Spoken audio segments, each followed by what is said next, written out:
하나님께서 이제 아담을 창조하신 후에 아담이 독취한 것이 보기 좋지 않게 여기시기 때문에 하와를 창조하셨다. 성경이 그렇게 말합니다. 그리고 사람은 누구든지 더불어 살아야 돼요. 아리스토텔레스라고 하는 사람은 사회적 동물이다. 다시 말하면 관계적 동물이다. 이 관계 맺는 것 자체가 하나님의 축복을 누리는 또 하나의 방법이고 또 하나님의 뜻대로 사는 하나의 형태이기도 합니다. 많은 분들이 어떻게 하면 하나님을 기쁘시게 할까 고민할 필요 없어요. 더불어 살고 관계 잘 맺고 이것이 곧 하나님의 뜻인 것입니다. 누가 보면 12장에 보면 한 부자가 나와요. 하는 일들마다 잘 됐습니다. 자기 재산이 얼마인지 몰라. 그래서 하루는 고민합니다. 내가 저 재산 다 쓰고 죽을까? 그거 염려되는 거예요. 우선 창고를 크게 짓고 내 물질을 그곳에 비축해 놓자. 그리고 쓰자. 이런 계획을 세웠습니다. 근데 하나님 그날 밤 그의 영혼을 찾아가셨다고 말합니다. 왜 그럴까요? 독식했기 때문에. 우리가 하나님 앞에 범하는 죄 중에요, 성경이 암시하고 있는 죄가 많이 있어요. 도덕적, 윤리적, 영적인 죄도 있지만 성경이 말하고 있는, 암시하고 있는 죄가 있는데 우리는 그것을 놓칠 때가 많아. 그리고 우리는 죄가 아니라고 합리화합니다. 사람이 잘 먹고 잘 사는 건 분복이라서 그건 하나님의 축복을 누리는 방법이기 때문에 죄는 안 돼요. 그러나 독식할 때 죄가 되는 것입니다. 구제하고 섬기하고 나누어 쓰고 나누어 먹고 해야 하는데 자기 입에만 집어넣는 거예요. 그래서 성경은 우리에게 구체적으로 이것이 죄라고 말하지 않았지만 암시하고 있는 여러 가지 죄 중에 가장 큰 죄가 독식하는 것입니다. 그래서 하나님께서는 아담을 위해서 하와를 창조하셨다. 이거는 우리말로 공유하라 그런 뜻입니다. 서로 공유하는 거죠. 하나님이 가장 기뻐하시는 것이 서로 공유하며 사는 것입니다. 더불어 사는 거죠. 그런데 간혹 보면은 내 것이니까 내 마음대로 한다. 그렇게 하면서 독식하는 사람들이 참 많아요. 근데 독식도 나쁜 건 아니라고 하지만 낭비를 해. 그걸 구제하면 얼마나 좋겠어요. 그래서 성경이 암시하고 있는 죄 중에 하나가 바로 독식인데 하나님이 독식을 싫어하신다는 것입니다. 예수님이 제자들과 함께 이제 변화산에 올라갔을 때 예수님의 얼굴이 확 변하면서 모세와 엘리야가 나타나서 막 대화하는 모습을 제자들이 봤어요. 이 모세와 엘리야가 대화했다는 것은 모세는 구약이고 엘리야는 예언을 상징합니다. 다시 말하면 구약 성경에서 증거하고 있는 메시아가 예수님이시다. 이걸 증명하는 거죠. 제자들은 너무나 기뻤습니다. 그래서 초막셋을 지어갖고 거기 안주하고 싶었어요. 쉽게 말하면 그 영광을 독식하는 거죠. 그때 예수님께서 내려가자. 그래서 산에서 내려왔습니다. 이것은 하나님의 은혜라 할지라도 공유해야 되는 겁니다. 이제 그라사 군대 귀신에 잡힌 사람이 있었어요. 예수님 가서 자유하게 해주었습니다. 그럼 예수님을 따르겠다 했습니다. 얼마나 어리가 있어요. 자기를 치유해 준 분을 위해서 일생 헌신하겠다는데. 인간적으로 참 어리가 있고 좋은 말이지만 예수님은 너희의 변화된 모습을 친족에게 알려라. 이 말을 독식하지 마라. 하나님의 은혜도 독식하면 안 됩니다. 내가 열심히 벌은 물질도 내가 독식하면 안 되지만 내가 받은 은혜도 독식하면 안 돼요. 그래서 간증해야 돼요. 저는 어릴 때 간증을 싫어했어요. 자랑한다고. 가만히 성장하면서 목회하면서 제가 깨달은 것인데 간증하는 것은 바로 은혜를 나누는 것입니다. 그래서 어릴 때 간증할 때마다 야 자랑한다고 비판했던 것을 회개했죠. 세상 것이든 하나님 것이든 내가 갖고 있는 것을 내가 독식하는 것을 하나님 원치 않고 나누어 쓰기를 원하신다는 것입니다. 오늘 말씀에 보면 너희는 만민에게 복음을 전가하라. 복음은 모든 믿는 자에게 구원을 주신 하나님의 능력인데 독식하지 말라는 것입니다. 복음을 전해서 복음을 나누어서 듣는 사람들도 구원을 받게 해야 한다. 쉽게 말하면 전도 안 하는 거 있잖아요. 나 부끄러워가지고 용기가 없어가지고 다 이거는 하나의 핑계거리입니다.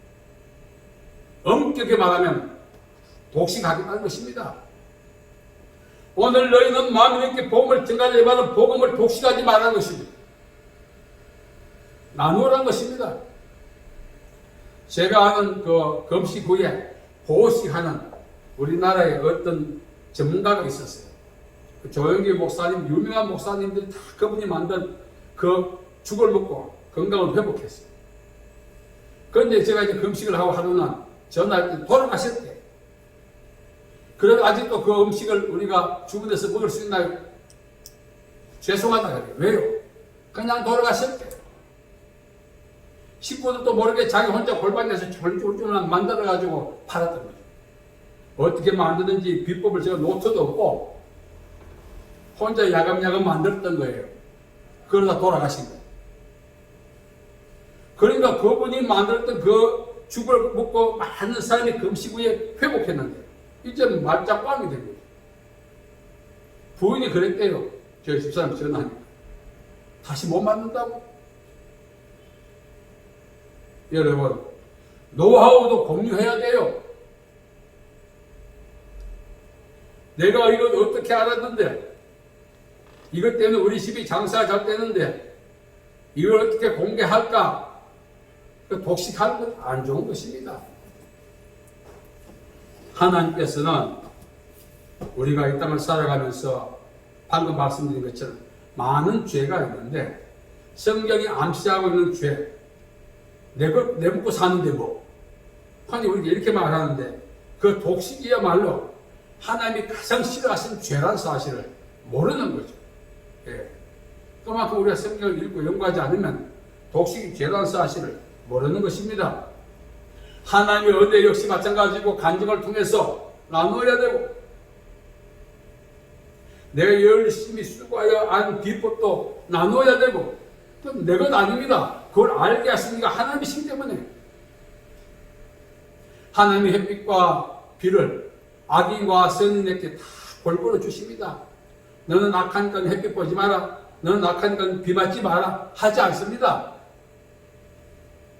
하나님은 지구촌에 사는 사람이나 누구든지 하나님의 존재하심을 인정하든 안 하든 햇빛과 비를 내려주시는 것입니다. 역시 마찬가지로 우리는 마음 많은 사람끼리만 유유상종 살짝 알려주고 위험한 사람이 보면 입 싹 닫고. 자, 저도 이 돌아보니까요, 이 독식한 게 너무 많아. 너무나 많은 독식의 죄를 보겠어요. 쟤만 기도해서 받은 은혜가 있으니 나누어야 되는데, 쟤만 아는 제하고 모르는 사람 무시하고, 알려줘야 하는데, 나눠야 하는데, 넌 그것도 모르나 무시하고. 오늘 그렇게까지 살아왔어요. 그래서 지나고 나니까 하나님께서 오늘 이 본문 말씀을 통해 우리에게 말씀하고 있는 것은, 복음이 정적으로 모든 믿는 사람에게 구원을 주신 하나님의 능력이라면 너만 알고 구원받지 말고 나누고 전해서 함께 구원을 받도록 해야 한다. 이게 하나님의 뜻이에요. 다른 말로 말하면 은혜도 독식하지 말라는 것입니다. 제가 주변에 보면 많은 분들이 은혜 받았다고 큰 소리 친 사람이 있어요. 뭐 안다고 그래. 아는 건 나누어야죠. 그래서 은혜를 크게 만들어야죠. 자기만 알고 있는 거야. 모르는 사람 무시하고 깔고. 여러분, 유대인들이 왜 그렇게 교만한지 아십니까? 우리는 아브라함의 자손이라는 것, 두 번째 성전을 갖고 있다는 것, 세 번째 신의 산에서 받은 모세가 받은 율법, 하나님의 말씀을 갖고 있다는 것. 율법 때문에 교만했어요. 그래서 당시 우리나라에 죄인이 많았는데 그 죄인은 실정법을 범해서 죄인이 된 것이 아니고 율법을 모르기 때문에 죄인인 것입니다. 만약에 내가 어떤 일을 하다가 율법에 저촉되는지 안 되는지 알면 안 하는데 율법을 모르다 보니 어쨌든 하다 보니 율법에 저촉이 되는 거예요. 그래서 죄인이 되는 거예요. 그건 왜 죄인이 됐을까요? 율법을 모르기 때문에. 왜 몰랐을까요? 몇몇 인간들만 알고 있습니다. 그 특권층이라고 이야기하죠. 율법을 유대인들이 전부 다 알았더라면 죄인이 없죠. 왜? 율법에 범하는 행동을 안 하고 말도 안 하니까. 그런데 내가 하는 말이 행동이 율법에 저축이 되는지 모르고 하다 보니 율법을 딱 갖다 대 죄인인 거예요. 결국은 유대 특권층들이 율법을 독식한 것입니다. 엄청난 죄죠. 만일 우리가 복음을 전가하지 않는 것도 용기가 없고 처음이라서 부끄럽고 그건 핑계야. 말씀드린 것처럼 독식한 겁니다. 난 그런 뜻이 없다 해도 안 됩니다. 왜? 성경이 독식하고 있다고 이야기합니다. 내가 아무리 아니라 해도 안 됩니다. 성경이 그렇다는데요. 그래서 우리가 복음을 전가하지 않고 침묵하고 그 사람 내가 몇 번 해봤는데 시도 안 막혀. 한 번 더 해봐야죠. 시도 안 막힌데 이렇게 말하는 것은 뭐죠? 복음을 내가 독식하겠다는 거죠. 하나님께서 가장 싫어하시는 성경이 암시하고 있는 죄, 오늘 말씀드렸습니다만, 여러분이 바이러스 아시죠? 우리나라 얼마 전에 메르스 때문에 많은 사람이 죽었어요. 중동 지역이 발병진데 한국에서 더 많이 죽었어요. 이 바이러스라고 합니다. 중요한 것은 죽음의 바이러스죠. 이거는 질병이니까. 그러나 코미디언이 나와서 막 웃으면 사람들이 주변에서 같이 웃잖아요. 시청하는 사람도 같이 웃잖아요. 이것은 바로 기쁨과 웃음의 바이러스라고 합니다. 복음은 생명의 바이러스입니다. 그래서 복음을 전개해서 많은 사람을 생명을 구원하는 그 바이러스 역할을 우리가 해야 되는 것입니다. 자, 그러려면 어떻게 해야 되죠? 이제 침묵하면 안 되는 거죠. 예수 믿어. 찔러나 보는 게 아닙니다. 일단 찔러도 봐야 돼요. 예수 믿고 구원받아. 제가 송탄에 있을 때 할아버지 한 분이 아침부터 저녁까지 이 손 마이크를 들고 나는 예수 믿는 사람이다. 예수 믿고 구원받기 바란다. 종일 계시는 거예요. 아무도 그들도 보지 않아서 하루는 제게 돈이 2만 원 그 비상금을 갖고 있었어요. 어려웠을 텐데 저도 2만 원 큰 돈이었죠. 들고 갔습니다. 수고 많으십니다. 목사님이시죠? 알아봐요. 그 말이 너무 기쁜 거야 또. 예, 제가 오다가다 몇 번 지나쳤는데 그냥 지나쳐서 죄송했었습니다. 아니 뭐요? 이거 얼마 되지 않습니다만 식사는 하십시오 하고 제가 아끼고 2만 원 줬습니다. 그때 당신은 뭔데 떼었어요? 괜찮대. 아닙니다.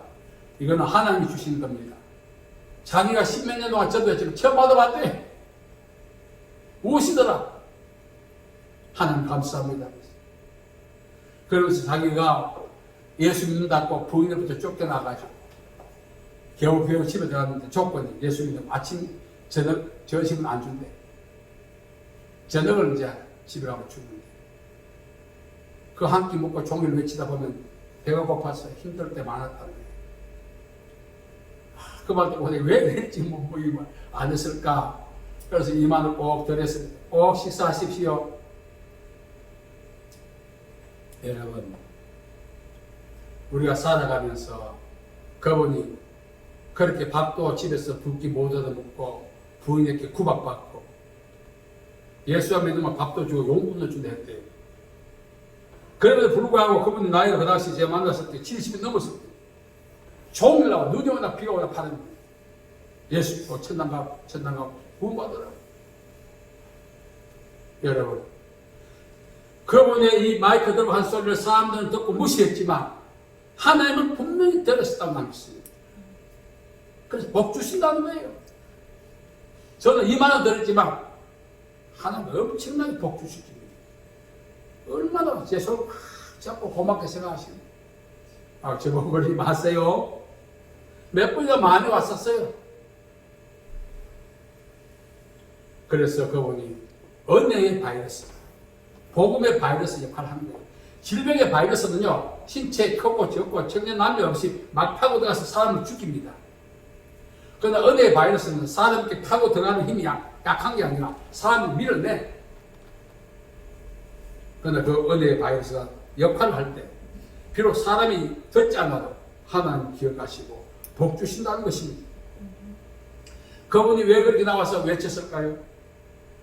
이제 와서 생각해 보니까 그분도 몰랐을 거야. 독식하지 않으려고. 하나님께서 구원을 주시는 복음 독식하지 않으려고 집에서 쫓겨나와다시피 하면서 그 마이크 들고 소리 마이크 하나 사들였으면 좋겠던데 소리도 안 나. 깡소리는 거야. 여러분, 이 시대에 많은 바이러스가 창궐 하고 있어요. 뭐 병명도 몰라. 그 병을 이길 수 있는 백신도 개발되어 있지 않았어. 언제 죽을지 몰라. 이런 시대에 우리는 생명을 살리는 바이러스 역할을 해야겠죠. 그러려면 더 이상 독식해서 안 됩니다. 저도 이제 가만히 생각해 보니까 복음을 생각하지 않는 것 여러 가지 이유가 있지만 결국 내가 독식하려 했구나. 그걸 깨닫는 거예요. 예수님께서 말씀하십니다. 너희는 온 천하에 다니며 만민에게 복음을 전파하라. 내 복음, 내 은혜 더 이상 독식하면 안 된다. 그런 뜻이죠. 그래서 우리가 이것을 하나님이 성경에 기록된 글이 아니고 내용이 아니라 오늘 살아서 우리에게 말씀하시는 하나님의 음성으로 이걸 들어야 되는 것입니다. 그래서 자극받아야 되는 거예요. 만일 우리가 이렇게 살다 죽으면 너 땅에서 내준 은혜가 독식하고 뭐 했느냐 물으시면 어떡할 거예요? 아니 나 독식한 적 없어요. 그 당시에 성경을 잘 이해하지 못했어요. 그거 안 되는 거죠. 오늘 제가 말씀을 하잖아요. 그래서 이제 남은 인생 내가 가진 것도 독식하면 안 돼. 나도 자식들에게 나누잖아요. 하나님의 영광을 위해서 복음을 위해서도 써야 되고 또 내가 구원받은 이 구원에 못해야 되는 복음도 많이 전해야 돼요. 이 복음을 전해서 때를 어떤지 못 어떤지 너희는 전파하라고 말씀해 주셨어요. 목사가 되고 나니까 교회들께 설교하고 전도하고 말만 하고 자기는 안 해. 근데 제가 이제 숭실대학 앞에 있을 때 직접 나가서 전도해 봤습니다. 숭실대, 서울대, 중앙대 근처 대학교가 많았어요. 학생들이 찾아가서 지금 전했습니다. 목사님 어느 교회 있어요? 내가 곧 나갈게요. 그 3천만 주세요. 이렇게 이용해 먹어. 줬습니다. 2천만 주세요. 줬어요. 안 나온 줄 알아. 왜 병신같이 주느냐? 저는 하나님께서 복음을 전가할 때 말만 갖고 전가하게 하지 않거든요. 원리와 뽀드락 하는 사람이 있었습니다. 하루는 이제 큰 풍랑이 일어나서 해변 전체가 쑥대밭이 되는데 이 나가보니까 사람들이 해변가에서 다 떨어진 옷을 입고 먹거리 찾느라고 마치 상거지처럼 다니더래요. 그래서 이 원리와 뽀드가 해변가에 큰 솥을 걸어놓고 죽을 쓰면서 와서 죽을 먹게 만들고 처음부터 뭐 예수 믿어서 하지 않았겠죠. 기도하고 죽을 주 이렇게 하면서 복음을 전거했는데 그게 이제 구세군이라고 하는 거예요. 연말 되면 땅가람 소리치면서 복음하는 있죠. 단체. 그 창시한 분이에요. 하나님이 내게 주신 모든 것을 하나님을 알게 하는 사람들께 알게 하는 도구로 우리가 만들어야 됩니다. 그래서 더 이상 우리가 독식하지 맙시다. 사실 보면은 내가 이 나이에 뭐 내가 이러면 안 됩니다. 우리가 복음을 죽을 때까지 전해도 후회될 일 중에 하나예요. 내가 좀 더 복음을 증거하지 못하고 죽는구나. 그것이 후회가 돼야 돼요. 마땅한 이 나이에 뭐 이렇게 하면 안 되는 거죠. 그래서 오늘까지 우리가 하나님의 은혜를 독식했던 죄를 회개하고 하나님의 구원에 능력되는 복음을 독식했던 죄도 회개하고 회개에 합당한 열매를 맺기 위해서 복음을 증거하는 은혜의 바이러스가 되는 저와 여러분 되시기를 바랍니다. 하나님 아버지 은혜와 사랑을 감사합니다. 정말 우리가 복음을 독식했던 죄를 이제 인정합니다. 용서하여 주시옵소서. 복음을 증거하여 하나님의 은혜를 공유하여 하나님의 영광을 크게 드러내는 남은 인생 살 수 있도록 복 내려 주옵소서. 예수님의 이름으로 기도하옵나이다. 아멘.